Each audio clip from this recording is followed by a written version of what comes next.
Еве уште една приказна, овој пат за сточарската традиција на семејството Гоцевски од Македонска Каменица. Ние испраќа колегата Благојчо Костадинов. Како што современиот живот е се поблиску околу нас и користењето на технологијата, луѓето масовно се иселуваат од селата и бараат подобра екзистенција во градовите, но има и некои личности кои покрај влијанието на помислата дека во градовите животот е полесен, тие и понатаму одгледуваат добиток. Таква е и приказната на Демјан Гоцевски од Македонска Каменица, кој во атарот на село Цера одгледува расни крави веќе 16 години, наследувајќи ја работата на својот татко. Па од 2000 година почнаваме повише да се занимаваме, имаме понапред, татко ми чуваше. Од 2000 ја почнаваме више да се занимаваме со сточарство и земјоделие. Големи ли се трошоците за да се одгледува еве на кравите кај вас што се? Па има трошоци, има, се сам со работна рака, сам нон-стоп плаќам, немам стални вработени луѓе, али нон-стоп со, иначе со, како и ние што ви викаме аргати, нон-стоп со работна рака и имаме трошоци. Големите, нешто државата што само субвенции што ви дава, други ништо до сега немаме. Помогнато ништо ни у земјоделието, ни у сточарството, комплетно зборувам за комплет Цера и Цера 1, Цера 2. Ништо нема инвестирано у земјоделството и у сточарството. Еве ви моментално колку грла одгледувате? Па моментално имаме 60 и над 60 може да грла, сега почнува од кравите се телат 60 грла. Мислам не са тие комплетно крави, има јуници за подмлак, телиња, све тоа. За да се искористат ресурсите и добивање на поголема заработувачка од овој добиток, Гоцевски апелира за отворање на откупен центар за млеко во близина на Каменица. Не производуваме во тај принцип систем крава теле, телињата се после продаваме, пошто немаме услови за млеко, треба повише работа, нема као прво немаме ни откуп туа ни млекара за млеко нема и за тоа не произведуваме млеко.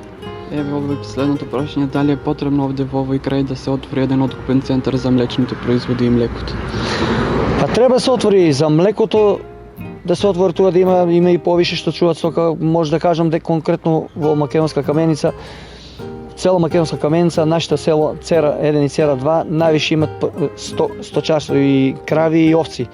Највише што чуваат од сите села комплетно, зборам за Македонска Каменица, и би требало тука да се отвори некоја млекара да има и нема нешто ни трговија ланска како на овај година, нема потражна никаква ни за јагниња, ни за говеда. Рекавте дека аплицирате секоја година за субвенционирање од страна на државата. Има ли олеснување во трошоците со овие средства? Па нешто имам, а тие субвенциите што ги зием, они до сега дават ги субвенциите поднесено секоја година. Ама тие не остануваат ни 30%, додека и сите поклопме трошоци имаме два пати на ветеринарство, за крв, за зимање, за маркици, за пашци.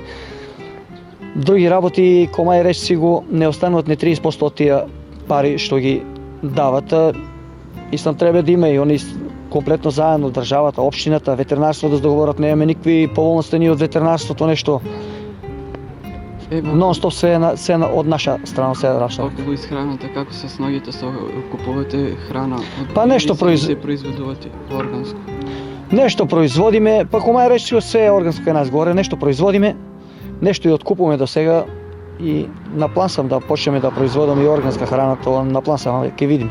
Нешто гледам нема ни работна рака, на никој нема се работа и Еве според вас зошто младите не сакаат да работат во земјоделие, да се занимаваат со земјоделие? Дали е тешка според нив работата или Па она и тешка, она треба да има разбирање, секоја работа си има разбирање, не е тоа да е тешка работата, него треба да има и помош малку. Не може они да почнат да работат од нула да почнат и за тоа не се занимават и они тек ќе увидат да почнат да работат кога ќе почнат да одима пара да продават, тогаш ќе самите ќе сватат дека треба да се работи, а сега како прво не са почнали и мислат дека тоа е тешко, се тоа, оно стварно тешко, треба да има помош од државата. Но не би било на одмет доколку има и откуп на другите земјоделски производи кои меѓу најзастапените во осоговските села е компирот. Не можеме ништо, а ние конкретно кажувам дека немаме освен субвенциите, ништо немаме помош ни у земјоделие, ни тоа. Јаво компирите стојат се нон-стоп што производиме, не само јас, сите компири стојат комплет.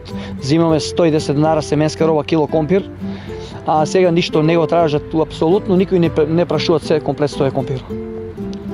Еве реквате дека сакате и планирате да вработите други луѓе. Дали е тоа возможно во нашата средина да се случи?